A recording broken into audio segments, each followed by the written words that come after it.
من اكتر الحاجات اللي ممكن تدمر اي حد فينا وبتبقى عدو كبير لينا التسويف.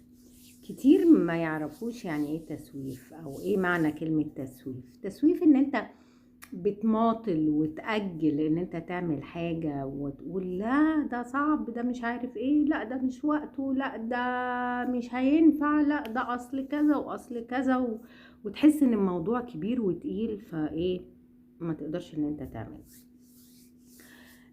كلنا تعرضنا لمواقف في حياتنا، اتبعنا التسويف فيها وأجلنا حاجات، وممكن لسه بنأجل في حاجات، واستصعبنا ان احنا نعمل حاجات ونشتغل على نفسنا وعلى حاجات تانية ان احنا كنا ممكن نعملها لو عملناها كان ممكن تغير حاجات كتير. ولو ان انا ما بحبش كلمة لو، لانها بتفتح ايه عمل الشيطان. ودي قصة هبقى احكيها بعدين يعني معنى الجملة دي. ف اصعب انواع التسويف بقى حضرتك وحضرتك ان كنتوا ايه، تأجلوا وتمطلوا ويبقى فيه تسويف في الحاجات اللي تبسطكم، في الحاجات اللي بتخليكوا تستمتعوا مع أسرتكم بحياتكم باللي حواليكوا، لمجرد ان انتوا شايفين ان الوقت مش مناسب، لمجرد ان انتوا شايفين الامكانيات مش مناسبة، لمجرد ان انتوا شايفين ان مفيش وقت. اتعلمت ان اي حد فينا عايز يعمل حاجة بيعرف يعملها وبيوجد لها الوقت ويوجد لها الفلوس حتى لو كانت ايه مبالغ صغيرة عشان يعملها. فزي ما بن... فزي ما بنقول كده ان ما تتبعش مبدأ انك انت تأجل بكرة بعده، الشهر الجاي، السنة الجاية، جاتلك فرصة خروجة فسحة، اخرج، انبسط، اتفسح. على فكرة مش شرط بمبلغ، في حاجات بتمن شوكولاتة مثلا من الشوكولاتات الغالية، خروجة وفسحة.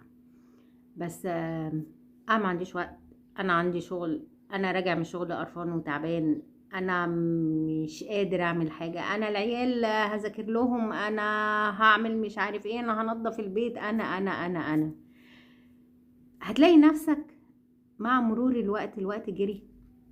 لا انت خرجت ولا انت اتفسحت ولا انت انبسطت مع عيلتك ومع ناسك ولا عملت كوميونيكيت مع حبايبك ولا حسيت كده براحة وانبساط. انت لو قعدت تفكر كده مع نفسك تقول اخر مرة كنت مبسوط واستمتعت بخروجة او فسحة مع اهلي ومع اصحابي ومع حبايبي كانت امتى؟ اخر مرة كنت حاسس ان انا ريلاكس وقاعد مبسوط ومستمتع كده كانت امتى؟ فكر فيها. لو انت الاجابة هتقولها شهور انت بطل، ولو اجابة هتقولها سنين زي حالاتي فالحق نفسك. الحق نفسك وانبسط، الحق نفسك واخرج، الحق نفسك واستمتع، الحق نفسك ولم حبايبك وعيلتك حواليك، عشان الوقت بيتسرق مننا. والحاجة الوحيدة اللي مستحيل تعرف تشتريها بمال الدنيا هو الوقت اللي راح منك. الدقيقة من عمرك اللي بتروح مال الدنيا ما يشتريهاش. فأغلى ما يملكه أي حد فينا، أي إنسان، هي عمره، دقايق حياته وساعتها، فاستغلها صح. إن لبدنك عليك حق، ونفسيتك برضو ليها حق عليك، وأهلك وعيلتك وصحابك وناسك وحبايبك ليهم حق إن انتوا تتجمعوا وتخرجوا وتنبسطوا وتتفسحوا مع بعض. الشغل قاعد وهيجيلك وقت، هيجي سن المعاش بقى هتسيب الشغل، هيسيبوكوا الشغل هتمشي. إنما الحبايب لو موجودين النهاردة الله أعلم بكرة هيكونوا فين.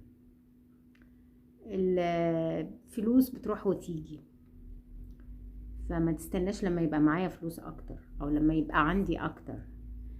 اشتغل على البادجت والميزانية اللي موجودة عندك. اتعلم ان انت تدخل في مبدأ باللي موجود اظبط اموري.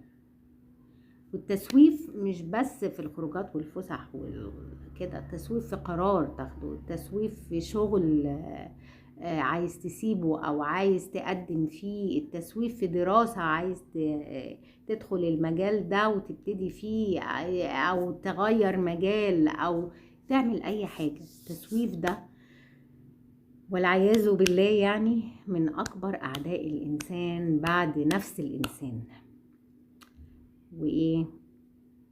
وشكرا.